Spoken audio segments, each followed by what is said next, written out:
اللهم صل على محمد وعلى آل محمد.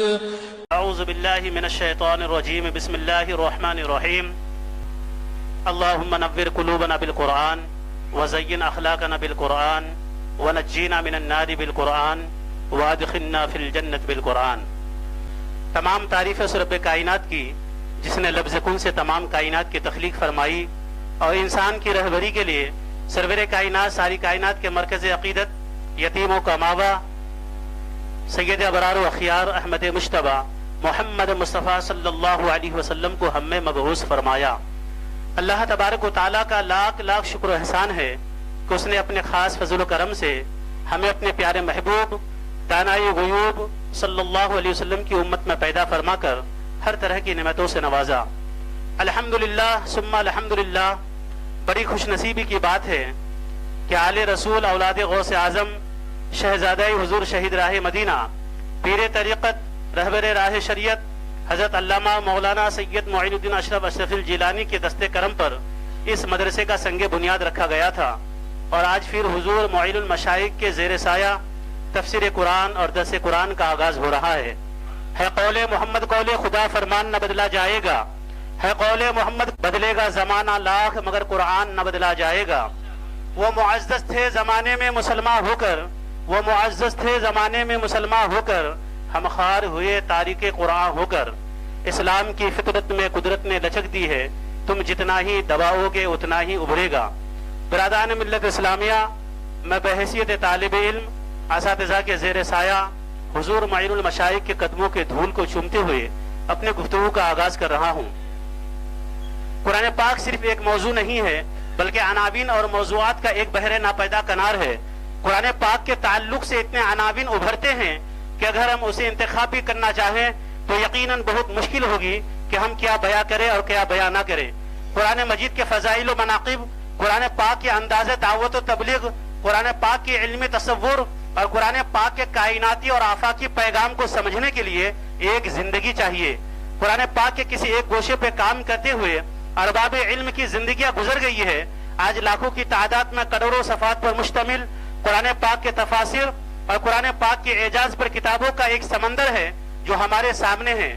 ایک صاحب دین نے کسی باغ کی سیر کرتے ہوئے سوچا تھا کہ جب انہوں نے باغ میں قدم رکھا تو سوچا تھا کہ میں اپنے دوستوں کے لیے کچھ پھول لے جاؤں گا.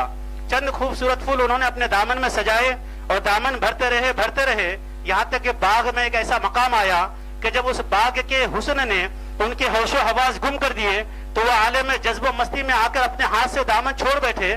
انہیں احساس بھی نہیں رہ گیا کہ میں اپنے دوستوں کے لیے کچھ پھول چن رہا تھا. ایسے ہی قرآن پاک کے اعجاز کا عالم یہی ہے کہ آپ قرآن پاک کا مطالعہ کرتے جائیے تو جی چاہتا ہے کہ قرآن پاک کے کچھ مفاہیم اپنے ذہن کے اندر منتقل کر لیں گے، لیکن جب اس بحر ناپیدا کنار غواص کی حیثیت سے موتیوں کا انتخاب کرنا چاہے تو دامن حیات تنگ نظر آتا ہے. دینے والے تجھے دینا ہے تو اتنا دے دے کہ مجھے شکوے کوتاہی دامہ ہو جائے. یہ کیفیت ہوگی قرآن پاک کے مطالعہ کرنے والے کی اور قرآن پاک کو سمجھنے والے کی. آج 1400 سال سے قرآن پاک کے مضامین پر کروڑوں کتابیں لکھی گئی ہے اور لکھی جا رہی ہے، لیکن ہر لکھنے والا یہ دعویٰ کر رہا ہے کہ ہم قرآن پاک کے مضامین کا حقیقی ادراک تو کیا کر سکیں گے. ہم تو قرآن پاک کے سمندر کے کنارے سے سیپیاں چن رہے ہیں. ساحل کی تماشائی ہے، موجوں میں اور سمندروں میں غواصی کی تاب تو ہمارے اندر ہے ہی نہیں. عزیزان ملت اسلامیہ، یہ میں اس لیے کہہ رہا ہوں کہ قرآن پاک کے نزول کا سلسلہ منقطع ہو گیا ہے، مگر قرآن پاک کے مضامین کا نزول قلب انسانی میں صبح قیامت تک جلوگر ہوتا رہے گا. قرآن پاک ہر دور کے لیے نظام زندگی ہے. قرآن پاک ہر زمانے کے لیے نظام زندگی ہے. قرآن پاک ہر طبقے کے لیے نظام زندگی ہے. زمانہ جو بھی مطالبہ کرے گا قرآن پاک اسے عطا فرمائے گا. زمانے کے مطالبات بدلتے رہتے ہیں، اس لیے قرآن پاک کا فیضان بھی ہر دور میں اپنی نئی شکل کے ساتھ جلوگر ہوتا رہے گا. عزیزان ملت اسلامیہ، یہ موضوع خود اتنا بڑا ہے کہ اس پہ گھنٹوں گفتگو کی جا سکتی ہے، لیکن میں اعجاز قرآن اور تفسیر قرآن کے حوالے سے ایک چھوٹی سی تمہید پیش کرنا چاہوں گا. اگر میری گفتگو زیادہ بوجھل نظر آئے تو کم از کم مذاق سماع کے اعتبار سے میرا ساتھ دیجیے گا، تاکہ میں اپنی گفتگو مکمل کرتے وقت یہ محسوس نہ کروں کہ میں اپنی بات اپنی کجمج بیانی کی بنیاد پر سمجھا نہیں پا رہا ہوں. عزیزان ملت اسلامیہ، رب کعبہ قرآن پاک میں ارشاد فرماتا ہے الحمدللہ رب العالمین سورہ فاتحہ قرآن عظیم کی عظیم ترین سورت ہے، اتنی عظیم ہے کہ مولائے کائنات اسد اللہ الغالب ماب مدینۃ العلم فرماتے ہیں کہ پورا قرآن عظیم سورہ فاتحہ کے اندر موجود ہے۔ اگر سورہ فاتحہ کے علاوہ کوئی سورت نازل نہ بھی ہوتی تو تنہا یہ مقدس سورت ہدایت کے لیے کافی تھی۔ یہ سورت طیبہ اس اعتبار سے بہت اہم ہے کہ اللہ کے رسول تاجدار دو عالم صلی اللہ علیہ وسلم نے اسے ہر نماز میں ضروری قرار دیا ہے۔ لا صلاۃ الا بفاتحۃ الکتاب، منفرد کے لیے اور امام کے لیے بے پناہ ضروری ہے کہ اس سورت ہی سے تلاوت قرآن عظیم کا آغاز کرے۔ یہ واجب ہے ہر نماز میں اس کا پڑھنا۔ سورہ فاتحہ کے بہت سے اسماء مبارکہ ہیں۔ تفسیر کنز الایمان کے حوالے سے، امام احمد رضا کی تفسیر کنز الایمان کے حوالے سے اس سورت طیبہ کے 20 نام ہیں۔ کثرت اسماء خوبیوں کے کثرت پہ دلالت کرتا ہے۔ اس سورہ کا نام سورہ فاتحہ ہے۔ فاتحہ کے معنی اوپننگ چیپٹر کے ہوتے ہیں، دیباچے کے ہوتے ہیں، افتتاحی کے ہوتے ہیں۔ اس سے قرآن عظیم کا آغاز ہوتا ہے۔ اس سورہ کا نام سورۃ الدعا ہے۔ پروردگار عالم نے اپنی بارگاہ میں حاضر ہو کر کے دعا کرنے کا جو اسلوب عطا فرمایا ہے، جو طریقہ عطا فرمایا ہے، وہ اس سورۃ طیبہ کے اندر موجود ہے۔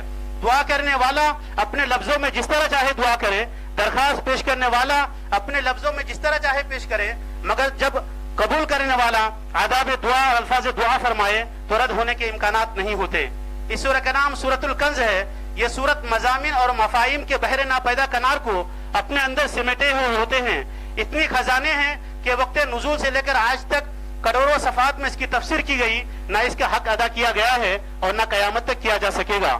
اس سورہ کا نام سورہ سبع مثانی ہے۔ یہ 7 آیتیں ہیں جو 2 بار نازل ہوئی ہے۔ اس سورہ کا نام سورۃ الشفا ہے۔ پروردگار عالم نے اس سورت طیبہ کے اندر اتنی بے شمار شفائے روحانی و جسمانی پوشیدہ فرما دی ہے اور آج تک امت مسلمہ اس کے مکمل طور پر شفا حاصل کر رہی ہے۔ اس سورہ کے اور بھی اسماء مبارکہ ہے۔ اس سورہ کا نام سورۃ الصلاۃ بھی ہے۔ اس کے ذریعے سے نماز مکمل ہوتی ہے اور نماز میں اسے ضروری قرار دیا گیا ہے۔ برادران ملت اسلامیہ، یہ سارے اسماء اپنے اپنے اعتبار سے اس سورت کی اہمیت و وضاحت بیان کرتے ہیں۔ آج میں تفسیری انداز میں نہیں بلکہ تقریری انداز میں آپ سے گفتگو کا شرف حاصل کر رہا ہوں۔ عزیزان ملت اسلامیہ، قرآن پاک ایک مکمل نظام زندگی اور دستور حیات ہے۔ قرآن پاک کے مضامین لامتناہی ہے، اعداد و شمار سے بلند ہے۔ دنیا کے کوئی طاقت مضامین قرآنی کا احاطہ نہیں کر سکی ہے۔ خود قرآن عظیم ارشاد فرماتا ہے، لا رطب ولا یابس الا فی کتاب مبین، کوئی رطب و یابس، کوئی خشکوتر ایسا نہیں ہے جو اللہ کے کلام کے اندر موجود نہ ہو۔ ظاہر ہے کہ کائنات کے خشکوتر کا احاطہ کون کر سکتا ہے، اور خشکوتر کی وہ تمام باتیں جو ابھی پیدا ہونے والی ہے اور صبح قیامت تک جلوگر ہوتی رہے گی، وہ سب کے سب کلام الہی کے اندر موجود ہے۔